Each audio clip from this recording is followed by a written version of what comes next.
Let me refresh my screen and we'll be off and running.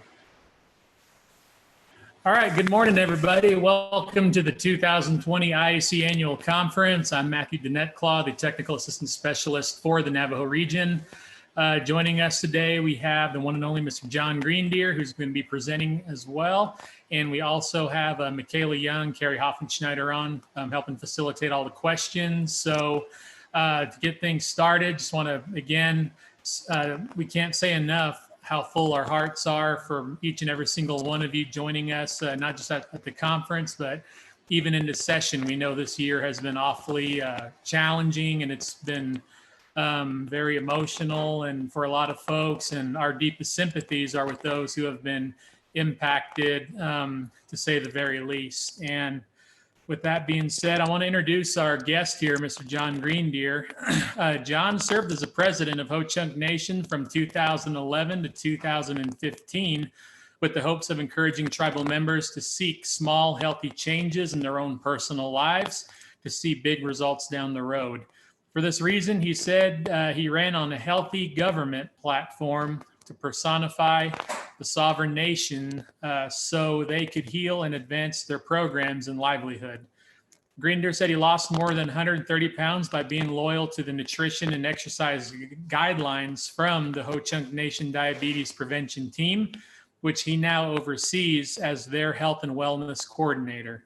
He also dropped the alcohol, tobacco, soda, and other sugar-sweet beverages from his lifestyle. In essence, he began to think indigenously. He quotes, "I wanted to live the lifestyle that our culture teaches us. Our traditional beliefs always have us putting our kinship and land before ourselves." Greendeer said to consider tribal governments as human. We should look at our government as taking energy in, whether it be work or resources, and making sure things are functional or usable. You cannot go out and buy a $220 pair of running shoes and expect to win a marathon. We can be attracted by the latest innovations, but we need training time. This presentation will be filled with energy and enthusiasm as Greendeer shares more about himself and how others can learn skills such as growing native plants and even native leather making. He has so many talents and he loves to share. I also want to mention a big thank you to all of our sponsors as well, especially the champions of Native Ag. And of course, don't forget to drop a comment in the Q&A. Let us know where you're watching from, and we hope to hear from you all soon. Jon, take it away. Oh, he chakodo, waking up shina, jago he shere, on a kunin GPS skegi, waking up she wahajet. Etonina, Gamashuska Wahana shina, O chunky jage, Waunje. Hoji shana he chakodo had a what he cut a sheeted a Waunje, Jeskeg, Jangu, Nigi shana, Yaun chakshane. Hey, good afternoon, good morning, everyone, depending on which time zone you are in.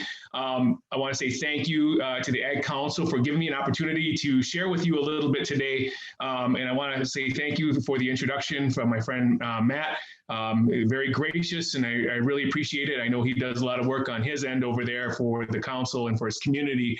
Finally, thank you for all tuning in and allowing me to share a little bit.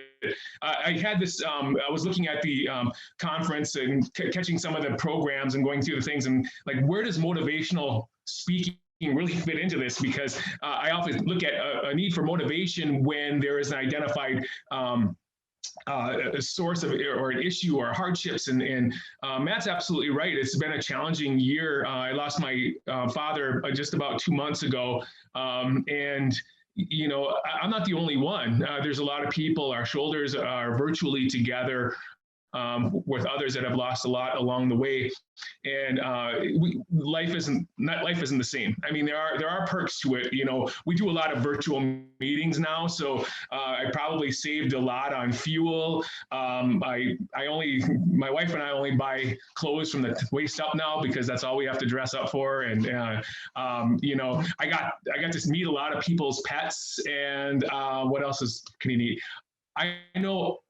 I know everyone that I work with who has 2-year-olds, because they're always going to be in the screen somewhere, and they're always going to be loud, and no matter what kind of background they use, they always jump in. So there are some pros to having a virtual situation.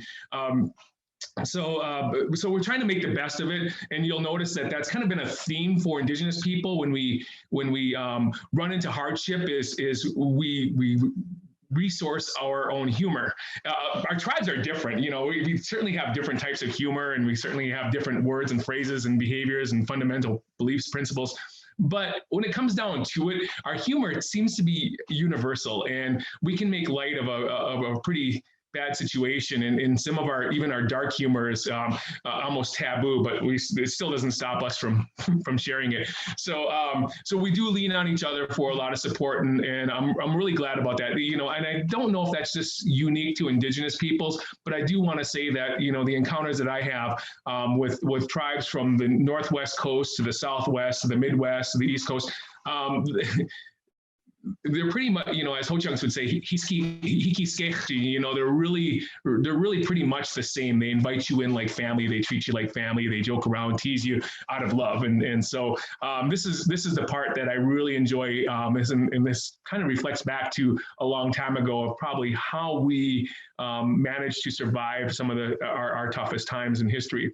So I know that there was a little bit of a traction in some prior work I got to do with the Ad Council regarding the story that brought you up to where I am today. I am a very proud worker for the Ho-Chunk Nation, and I work as the Health and Wellness Coordinator. So my job is to basically oversee the diabetes prevention program. In the world, you often have like issues of three modes. You have prevention, crisis, and treatment. I like to work in the front line of that. How can we avoid the crisis and that's not just simply on health related. It could be mental health. It could be, your workplace, trying to put in place strong avoidance systems to prevent the catastrophes from happening in the first place. And sometimes those pills are kind of hard to take, but they do a lot in the long run. Where I began and where I am now are a very stark contrast, because I can imagine the people that knew me as a teenager and a young pseudo adult probably just flipping over that, this guy had done all these things because we knew him before. Probably a similar story to a lot of other folks who had at some point in their life had to make some changes in order to see themselves providing a real contribution to their community, to their family, to their household, to their nation. And this certainly isn't a place where heroes stand. It is. I want to really reinforce the idea that the success of a nation is really the culmination of small contributions of a lot of people, rather than a few leaders holding it on their shoulders. This is really important to do. And sometimes we lift people up to this iconic stature, and in reality, their success is really based on the success of so many others around them. And we tend to not see them because they're in the shadows. So if I've done anything that was noteworthy, it wasn't me. It certainly wasn't. It could be my wife, children, my mother, my father, my friends, my coworkers. These are the people that kind of lift someone up. And so I want to say thank you to all those in my life and my experiences that have done that. My beginnings are very simple and universal. We all come from humble beginnings, and the funny thing is as tribal folks, we're like trying to think of we always have this who is more poor contest all the time. It's like I grew up poor. You didn't grow up poor. Your mom's car was like less than 5 years old. So that was rich to us. To our assumptions, how we grew up was looking around and we saw people, with a little bit more, a little privilege, and all of a sudden they were in a different class. So we had classism in our little tribal communities that we grew up in, and that still exists today. But back then, we didn't even know we were poor. We didn't know we were poor until we, actually went out and saw the difference. Because we grew up in a happy world. We grew up in a life. I mean, yes, there was struggle. Yes, there was trauma, and still is trauma today. Then we'll kind of touch into that.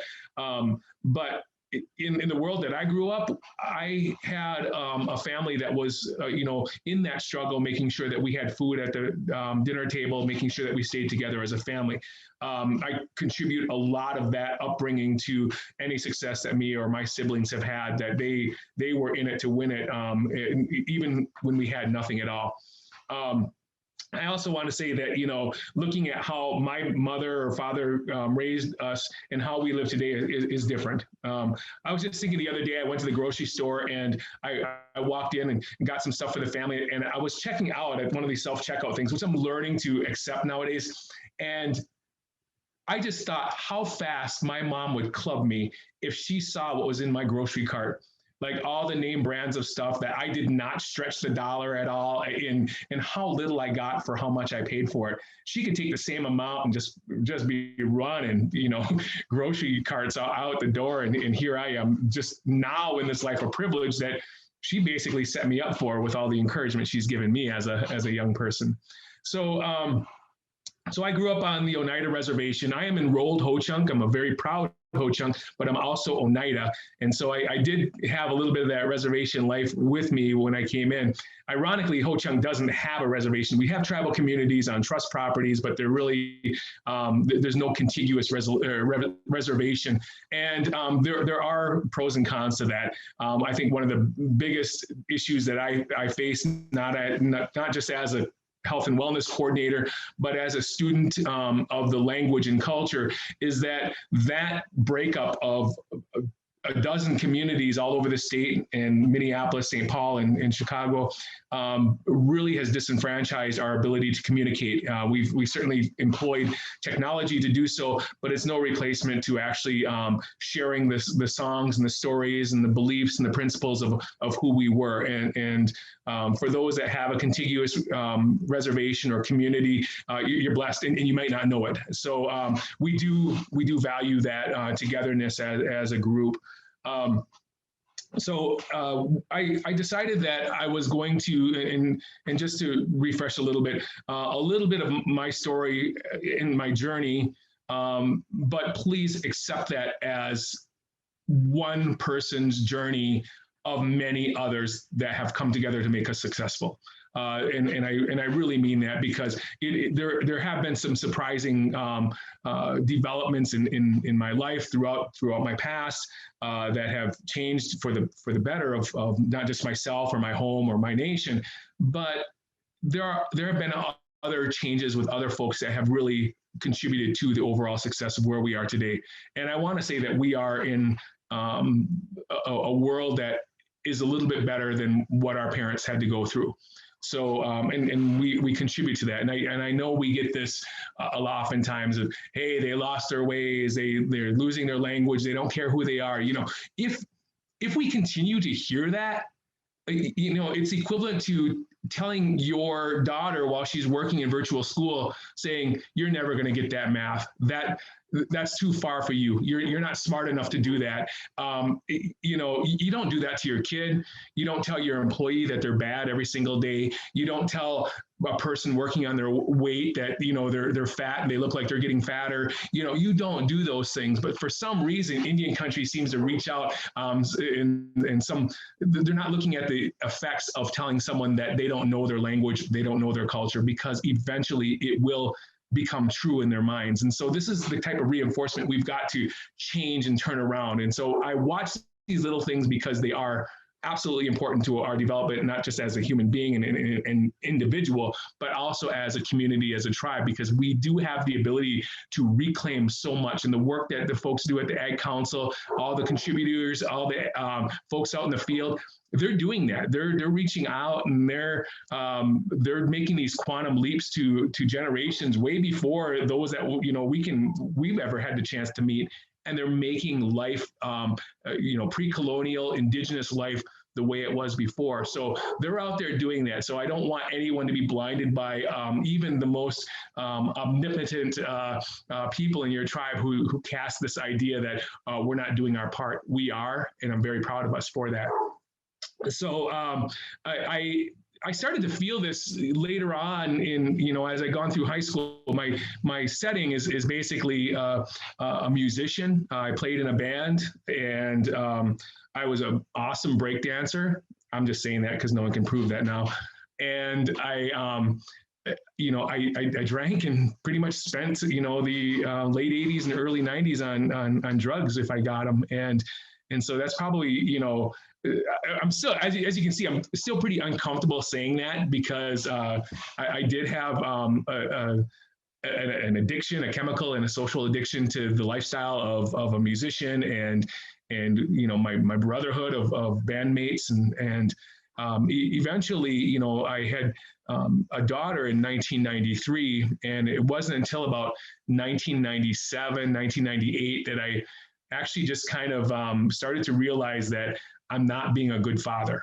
And this is where it starts, because I realized that the things that allowed me to be where I was were my parents and the things that they felt was a value to instill in me. And there I am out sleeping off a hangover until 11:15 a.m. And I'm supposed to be watching and spending time, doing this weekend dad thing. And, finally, when it really hit, I made a decision on March 18th, 1998 to stop drinking alcohol. And surprisingly, it fixed a lot of other problems too. I had financial issues, I had relationship issues, communication issues. And then once things cleared up a little bit, I wanted a little bit more. I tasted something I never tasted before, and that was success, something that I did myself. And it was probably the worst year of my life, and I didn't do any meetings, didn't do any detox, but and after that, things started to come into focus that if I wanted to be the father and the contributor and provider that my parents have been, then there's things that I got to do when I have the opportunity. So I applied to college. I applied to my favorite school because I wanted to be a game warden. That was my career goal. Like I really, and then I started thinking like, I also like hunting. So I wanted to be a game warden, but I didn't want my job to screw up the hunting season, but that's when I'd actually be working. So I'm like, so I tried to apply to one of the best universities in the nation, UW-Stevens Point, which is where I live, which is right in the center of Wisconsin. And I was not accepted. And I didn't know why, because like everything was really good in my life. I was sober. I was motivated. I was being a good father. I had, I wasn't horrible in school, but, I took some placement tests. But, after several weeks of lobbying, they said no. And it was really hard because, I had a 5-year-old daughter and she would come to me every day and she'd be like, Dad, are you a college student yet? Are you going to be a college student? And it was so hard for me to face her and say, no, not yet. And it wasn't too long after that I'd be calling the university and saying, hey, can you check on this? I know there's this thing called affirmative action. I know there's this thing called, Plan 2008, where we want to increase the diversity of students and faculty and staff, please. And finally, they called me and they come out of the blue and they just said, Jon, I want to let you know that you have to stop calling. You might get accepted to the university, but it's not going to be this fall. You will not be walking on this campus as a freshman this fall. I'm 28 years old. I've got adult problems by now, and I'm like, finance. I'm trying to figure out how to make this happen, but they didn't leave me with a punctuation mark there. They basically gave me some options to go to a 2-year campus and at least give that a shot first. So he recommended a school about an hour and a half away from where I lived, and we loaded up like Gone with the Wind, and went down the road in a U-Haul and moved to a fresh new town for me, and a new local culture. And I joined a small 2-year college, UW Marathon County at the time. I certainly did my best. I showed up there as, with my single little child in hand. I went to classes. I took her to classes because I didn't have childcare. And that was pretty tough because, in the first year of college, if you've ever gone, everybody shows up. Like all the desks are taken. So sometimes if you got a little kid in the hand, you got to go way out in the hall and kind of listen to the professor until they can make accommodations. And as soon as people drop classes and things like that, there was a place for her to sit. But it did get pretty difficult. And I relied, it got to the point where I probably couldn't go to school anymore because I couldn't take her, or I couldn't afford the childcare. And eventually I was offered a $200 a month grant for childcare assistance. Boy, that changed everything. That allowed me to continue going to school and graduating at, within those couple of years. And in 2001, I went over to my school of choice under the Guaranteed Transfer Program. So I spent, a couple years there, and in my major, I started my major in natural resource management, but moved over to political science because I just realized like the hard sciences are for smart people. They're like, those guys are like, I couldn't do it, man. I was like trying. I need a better GPA than what the hard sciences and biology and chemistry were going to give me. But I also have always had this affinity to politics, public administration, policy, early Western political theory and thought, and all these wonderful big giant things that would definitely assure that I'll never make the gene pool rich in my name at all.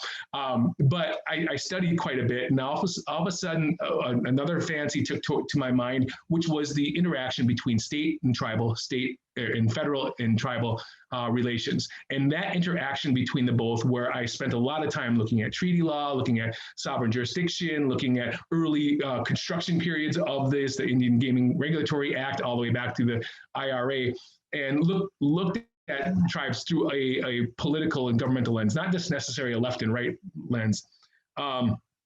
And following that, I did end up graduating in 2004, and it was immediately appointed by the Ho-Chunk Nation president at the time, George Lewis. We didn't know each other very well, but he knew that I had done a lot of writings and submissions to the nation on some of the correlations on Supreme Court picks, or where campaign contributions go, advisory memos on how to follow the money if you are going to get into the political game. And eventually he appointed me as his executive administrative officer, which is basically the right hand for the president. And at that time, our workforce was about 3,400 strong. So now you've got this guy coming in, never grew up around the Ho-Chunk area, didn't know any of the language, may have seen some of the people, some of the family members through some of the ceremonies I would go to intermittently through my youth. And all of a sudden, this big red apple shows up using these huge, big, long English words. And I was not welcomed very, very well there. As a matter of fact, I really thought that I was doing something that I was supposed to do. Go get your education, come back and work for your people. That doesn't work like that, by the way.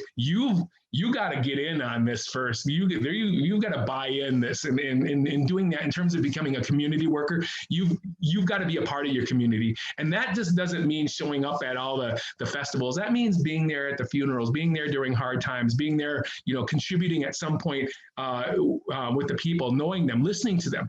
And so, this was a very hard, orientation to learning my people. So I did something that, I felt was important, and it was to learn the language.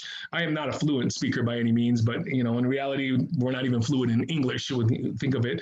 But I learned as much of the language as I could, and I spent my time looking at a book. I'm one of the few taught people that self-learners, and I've had to fly a lot of this language out to some elders and critics, and eventually I got to the point where I could understand the language and speak some of it. I was able to understand some of the stories and really find out. And as I learned, I thought I'll get more answers if I learn more of the language. I got more questions. And, when we start transitioning, who we are and why we are the Ho-Chunk, and that translates to people of our sacred voice, this is it. Without this language, we don't exist. And I didn't really realize that. It didn't really hit me until someone said, hey, when, we've been taught, we believe this our whole life. When you die, who's going to talk to you if nobody speaks our language? And that petrified me, because in the Indian country, there's certain things that we all know are different, but we don't whistle at night, we don't step over bodies, we don't, there's just certain things that we don't, and we don't mess with the other side. That stuff is really important. So I spent a lot of time learning the language, and eventually, I was very active in our ceremonies, and became one of our medicine lodge members back in 2005, the year my second daughter was born.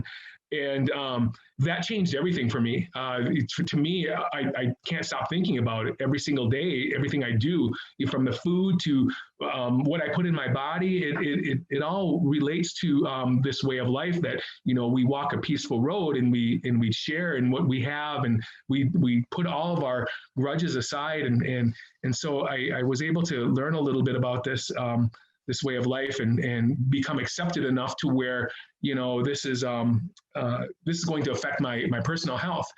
When I started college in the turn of the century, about 99 through 2004, I was 375 pounds, and that's like real weight. I mean, that's not exaggerated. I'm documented a big boy. So, having extreme morbid obesity was a thing. And they actually did have to bring in special desks and chairs. My professors will tell you that I could not fit into those desks that were there. My hair was down to the back of my knees. I was a big boy. So I was not unnoticeable. And so I thought about that, and eventually, after realizing that what I take into my body is so important, and how I treat it has to reflect the language or the words that we ask. We ask our Creator for life. We ask our Creator to bring blessings on things. But this isn't a one-sided deal here. We have to contribute. We have to put in on this. And so, I look for, to our Creator for strength and guidance when I don't feel like I have it. But at the end of the day, I can't ask Him for good health and go grab a pack of Marlboro menthol lights and go out there putting all these chemicals into my body. That was my belief, and still is. And so, I try not to, I'm a health and wellness coordinator, so I'm not going to flick your cigarettes out of your mouth. I'm not going to go knock the fry bread out of your hands. We don't do that. That's not how we roll. We look at the conditions that are around us, and we know that when you're in the company of your native brothers and sisters, you're going to eat. There's going to be Nescos. There's going to be brown stuff. It's going to be really good. There's going to be a lot of it. There's going to be kids drinking bug juice and soda pop. There's going to be old folks lighting up cigarettes. That's the environment that we have to learn how to work in as health and wellness coordinators and make that a little bit better.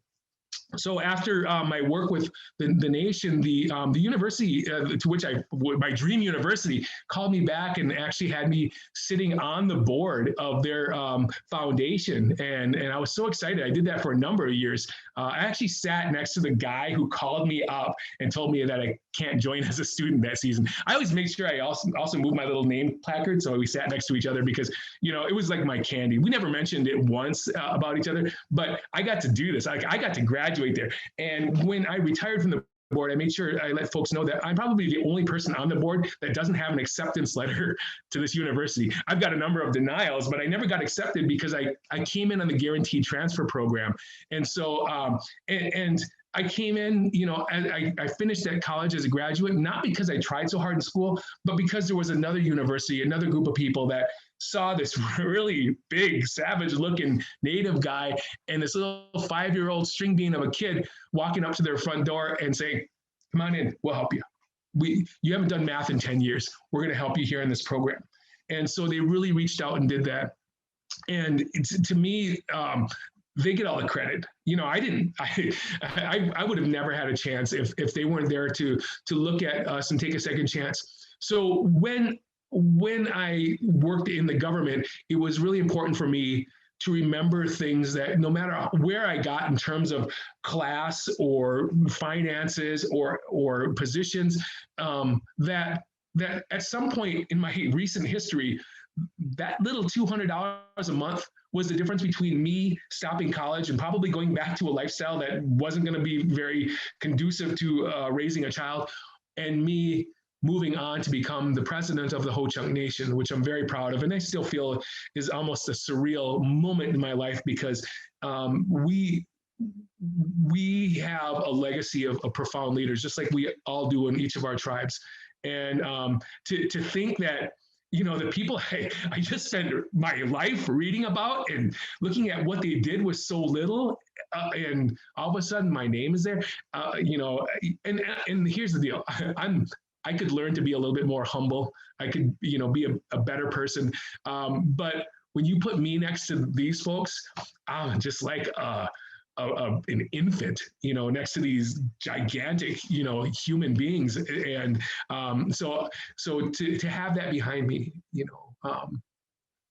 made me realize that, I could continue this, whatever it was I was on, or I could take the things that I have learned and bring it to the ground level, bring it to where we are. Because in Ho Chunk, you don't, even if you're a president or a chief or a clan leader or a warrior or an elder, you don't get this. You don't get to stand on top of that. Everyone in our world is shoulder to shoulder. And if you think at any point anything you've done brings you beyond that, our people have a way of taking that top right off. We've had we've been recognized sovereign nation since 1963. There have only been 2 presidents that have made it their full term. So bringing tribal politics, fortunately, I was one of them. And then we had one of my other family members there that had done 2 full terms. So it was just him and I that have made it 2 full terms. So, tribes will be very quick to let you know, to give you their critiques right away. So with that, my wife and I started on our health journey, and thankfully to our program, it's just, it really was. And I mean this, for those who are looking at improving their overall health, and guess what? We're going to find out, the spoiler alert is that it really has nothing to do with your health at all, your physical health. You can work on that. That's something objective, that's something you can see, you know what to do, you know what the solution is. It's just a matter of motivating to do that. But just like how stopping alcohol fixed a lot of problems in my life, becoming healthy also fixed a lot of other issues. So if you have a sciatic nerve, or if you have back problems, or if you have chronic joint issues, and not simply just losing weight either. I think that's often the star of health, is how much weight did you lose? It's more about what you're doing with your spirit, your confidence, and how you heal and recover will show you that you can not only heal and recover from things that you were dependent on, things that have ailed you physically, but also things that have hurt you or your ancestors before through intergenerational trauma. And this is the healing that we need. We need to be more inspiring with those around us. We need to, see our brothers and sisters who are succeeding and lift them up even higher, and let them encourage other. We need to shine when we do something good. We are a humble people. We really are. A lot of times I don't even realize what someone's done in their life. Let people know, because if you don't, it never happened. And right now, for me, our target is our young men. We need our young men thinking of women the way they should be. We need our young men developing a value system for themselves, their rhetoric, to be clean, to be sober, to work on learning their language, to be responsible. And that has to start at an early age. And it's all of our jobs to do that. So I want to just, share that much. Obviously the story can go on, and I'm very proud of some of the successes I've shared with others, including my wife and my family, who have also become, very loyal to healthy diets, healthy living. And, in the last probably 5 or 6 years, we have really put indigenous food systems up on, literally and figuratively, on our plates. It belongs in the front of everything that we do. And it's hard. You see all these folks in the Ag Council, and you're like, oh man, I'd love to go wild ricing. I'd love to go hunting. I'd love to plant a garden. But you know what? I leave and it's dark outside. I come home and it's dark outside. I'm working 2 jobs just to be broke. And, I'm just trying to get my kids off to school so I can be just a little bit late for work. I don't know how you do it. And so to me, one of my elders, when I was talking about this, she said, you know what, you're trying to fit this way of life into your current way of life. You got to think of it the other way around. It's like, how are you going to work and how are you going to travel and how are you going to do your grocery shopping around this way of life? And so this has been the great transition that we've had, and our lives have been a lot better for it. So we will continue to do what we do. It doesn't seem like a lot when you just, if you stay focused on the 12 inches in front of you. But if you take a look at the overall impact, somebody's watching, and that somebody that's watching is probably going to be your kids first. They're going to see what you're going to do. So I always let people know, do exactly what you want your kids to do when they get older. If you want them to smoke, smoke. If you want them to eat unhealthy, go ahead and eat unhealthy. But it works the other way as well. If you want them to learn and respect their language, learn and respect your language. Do the things that you want. Respect food. Talk to them about things that are important, because, after losing my father and probably others that have done the same, you're starting to look in retrospect at the things that you really wish you had a chance to ask or say. And, you do want to be resolved in every relationship that you have, to have that communication and have that wisdom, because once they're gone, that's it. And now we've got to find a way to resurrect that. So again, I want to say thank you to everyone for allowing me to share a little bit. And that's just a personal journey, but remember that this is one journey out of hundreds of thousands of us that are out there, making it happen, and, starting off and, in tough situations, and learning a little bit, about how do we provide this on to our next generation? How are we going to think about what's going to happen 7 generations from now? What are we going to be eating? Because guess what? We're starting to find out that the answers to our health and the answers to a lot of the issues were actually done way back. And it's almost like going back for the solution. And nowadays it's just like, every smart person has an answer in the books, but guess what? Those answers have already been here. And so we just need to, work on finding those through our leadership, and sitting and taking time and probably doing something that is not as well practiced in, post 2020. And that's listening more than talking. But again, I want to end on this, jagu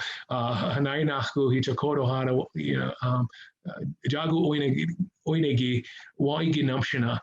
And so I want to just say thank you for those who, my friends who have asked me to share a little bit today. And I want to make sure I leave enough time for any questions that you might have, because as Carrie or Matt may have mentioned, I have a lot of hobbies and interests, and a lot of things that kind of keep me off that unused couch behind me, just trying to keep up with the Joneses here and take care of our people. So if you have any questions, I'm happy to answer.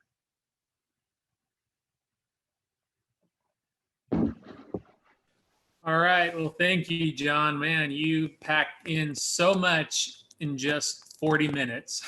That was absolutely incredible. Thank you.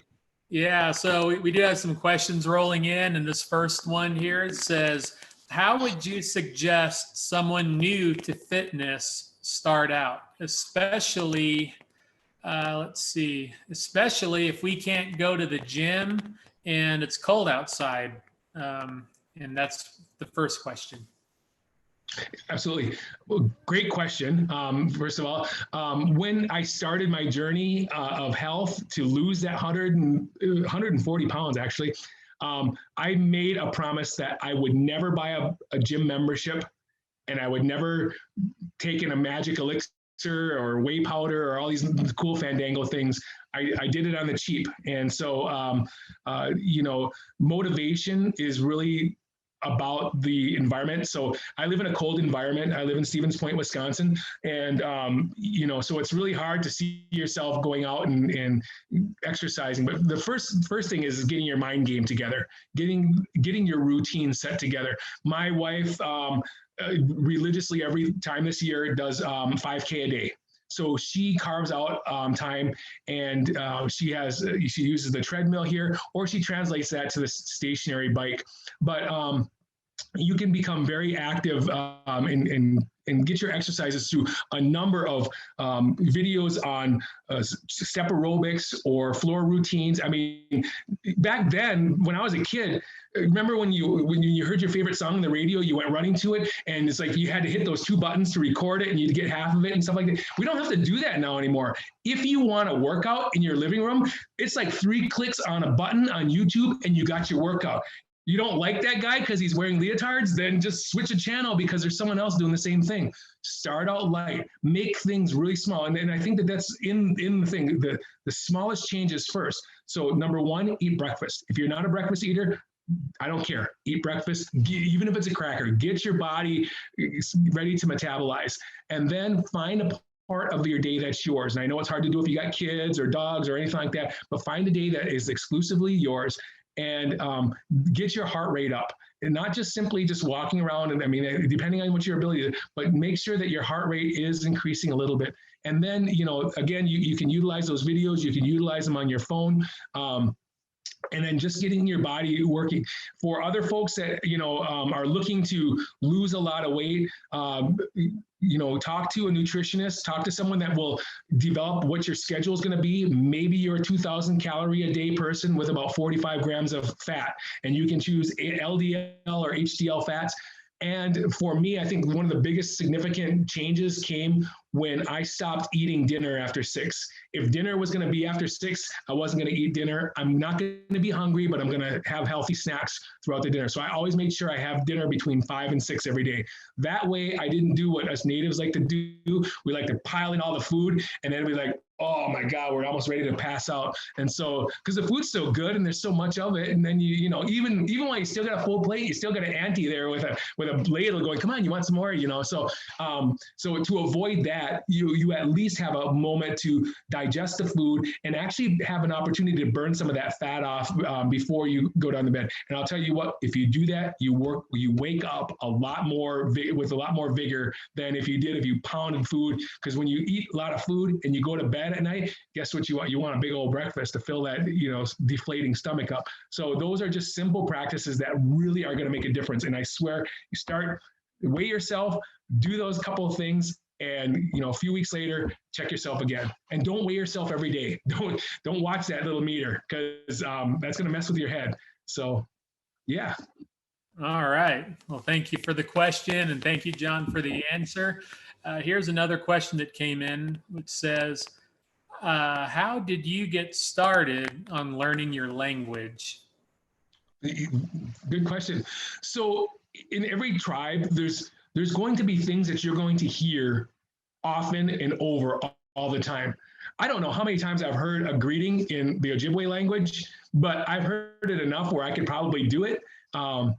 There are things, references, and they start small. And I started by a resource, which is basically a dictionary. And the dictionary, in retrospect, I should have read the first few pages of how to understand the characters and letters and make the sounds. But I was able to translate words like phone and cup and table. And pretty soon I noticed that I knew tons of words, but I could never actually speak and make those things turn into a sentence. So get that's the first part, is getting familiar with the language and the objects, and then pretty soon move into actions. And the best way, I would say, to become the speaker, because everybody wants to be speaking, they don't want to put in the hours. They want to be able to start talking and understanding right away. So take 10 things that you're going to do every single day in your house. You're going to tell your kids to wake up. You're going to tell them it's time to eat. You're going to tell them to turn off all the lights. You're going to, tell them you're going to go to the store or go to town. Write those 10 things out. Go sit with a language speaker and say, how do I say these? And then bring those home. And once you do, only say those. Don't even accidentally not say them. Always say them. And then you will actually find that those words come out faster and more clearly than the English version of that. And when you do, you're going to start to notice some patterns in the small phrases that you use attributed to something else that you may have heard. It's a slow boat to China, put it that way.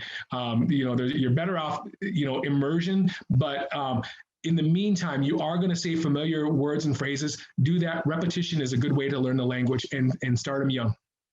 Teach the language as well. Teaching the language also helps you retain the language. All right. Yeah. Thank you so much for that. Here's our next question, which I think really relates to a lot of us in Indian country here, and even in general, which says, how do you prioritize self-care in your personal fitness when taking time to do that competes with other responsibilities such as work, family care, etc.?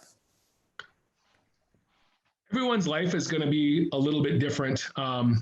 And, a lot of our clients that come in for diabetes prevention say, I can't do 150 minutes of exercise a week. I just don't have that time. The first thing I'm going to say is a non-answer. The first thing is, don't cut out sleep. Because if you ask a group of people, where would you find time to get 150 minutes of workout in a week? They'd say, well, I have to get up earlier, or go to bed later. Don't do that. There are opportunities that you have. The first thing I'd ask you to do is grab your phone and start looking at how much screen time you have on your phone throughout the day. And not to be criticizing or anything like that, but just take a look at how much you unconsciously pick up your phone and take a look at it.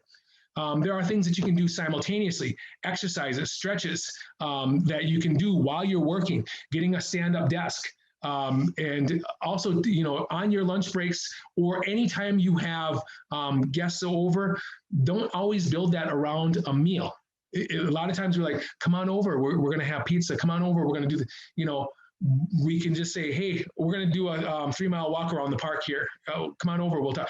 Some of our meetings at work are done like that. We're going to either meet on the walking path or we're going to climb or do some hiking while we're meeting and discussing that. So I would say that, to take a look at your daily schedule, take a look at some of the things that, you do need personal care. You do need to take care of that as well. Don't cut out sleep. Take a look at your time that you spend on, Facebook or social media. Maybe you don't, but you also have to have the family nucleus completely bought into your fitness or our fitness. That family has to be a part of it. You need to, and this is awkward because maybe you don't have that kind of family that really embraces each other or really talks about stuff like that, but to say, hey, you know what, I'm getting to the point where my health is starting to become a concern. I really want to be fit a little bit more. Would you guys be able to take over some of the laundry stuff while I do this every other day? It's not going to be much, but it's going to mean a lot to me. And that's a game changer right there. People really do understand that when it comes heartfelt. But if you go over and say, I can't get a half hour just to do blah, blah, blah, you're going to get the response that you cultivate. And so I want to say that it's possible to make that time out there. And then eventually when it becomes a habit, you're going to start planning around that. You're like, where am I going to find time to do the laundry when I got to work out? So. Yeah, perfect. No, those are some absolutely realistic answers for sure. Here's the next question, which says, what do you say to those who try to bring you down, especially as you were mentioning? Yeah, they're there. They're there. It's funny because the same people that are really excited because you lost 15, 20 pounds are the same people that will bulldoze you when you lose 50 pounds and tell you, hey, you're acting different. Oh, you're eating, little girl food and things like that. And, the thing that I had the hardest thing to do was to not say anything. I'm a witty person, and I'm pretty quick with a silver tongue, and I can bring someone down right to their DNA if I had to. But at the end of the day, that was me just a year ago. It was to me it's seeing someone succeed isn't about that person. It's more about themselves, and so. If you can find a way to bring them along the journey, or even, if someone says something to me, I'd say, hey, this is really hard. I'm really having a hard time. It's really hard to just eat one serving of this and stuff like that, and I want to do a little bit better. To me, I want to say that the best thing to do is to not reciprocate childish remarks and behavior.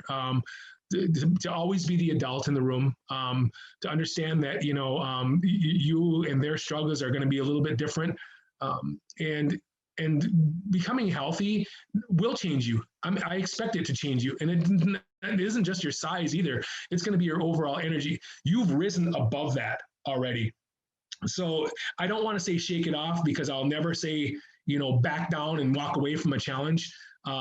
Because I expect more out of our people when they are challenged, even within themselves. But make sure you use that in a good way. Take that negative energy and use that. Just like I learned that language because people were negative about me. They affected my identity. They touched something really close to me. And I took on my health because people thought ill of me, because of the way I was. And they made assumptions. I was fat because of these things, I use that negative energy for a positive. But if it's just me doing it, then it's arrogant and it's useless. I got to bring folks along the same route that I was on and see them and be able to recognize them and let them know that there are people out there. And pretty soon that negative rhetoric, when the culture of health changes in Indian country, that negative rhetoric is going to stick out like a sore thumb, and they aren't going to be able to work anywhere. They will bring shame on their family and their community for what they had said. We're not there yet, but there's a cultural change happening. And, pretty soon becoming educated and becoming healthy is not going to be the right thing to do. The more important thing to understand is that we are not only owning our identity, but we're also preparing ourselves for the next generations through what our actions and our sacrifices are doing. So I know that sounded like a political stump, but it's something that I really believe in, that our culture is changing and we are bringing each other along, and we're trying. So.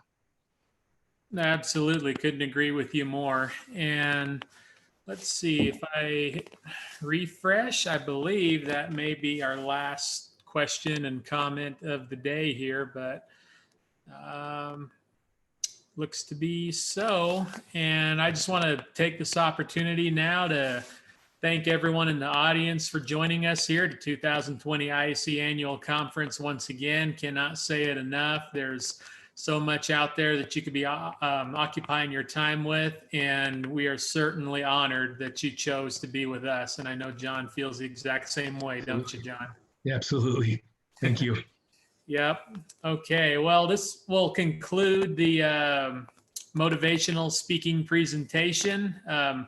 And please feel free to roam about the conference. There may be some other Q&As happening as we speak. Don't forget, here starting in less than 5 minutes will be our next session here in the communications track.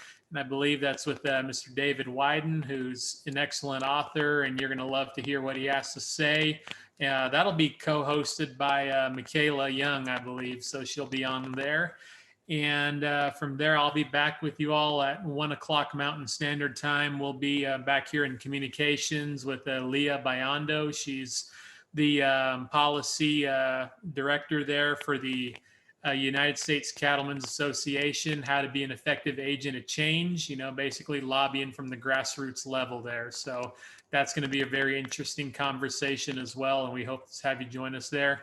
Once again, thank you all so much. I'll play this video out. Thank you all again for attending the 2020 IAC Annual Conference. Thank you.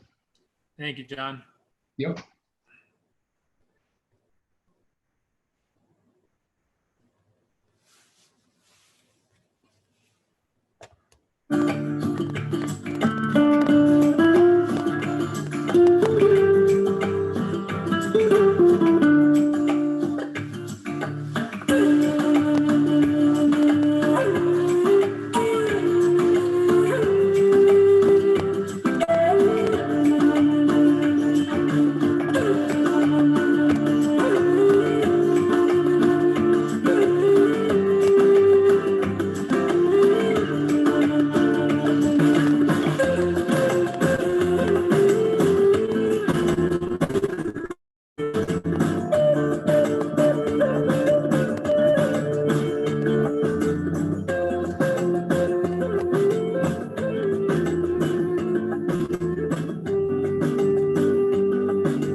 do, do, do, do.